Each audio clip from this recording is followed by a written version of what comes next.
സാബു സാറേ, ഇവിടെ വല്ല മുതലെങ്ങാനുണ്ടോ? ഏയ്, ഇവിടെ അങ്ങനെ പ്രശ്നമൊന്നുമില്ലടാ.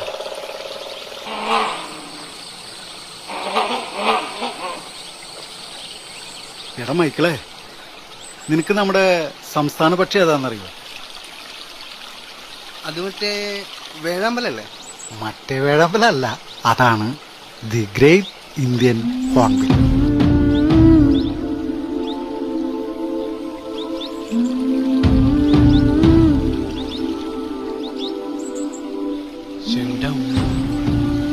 വലിപ്പമാണ് സാറേ ഇത്. ഇതൊന്നല്ല അതിന്റെ ഹൈലൈറ്റ്. ഞാനേ ഒരു സംഭവം കാണിച്ചു തരാം.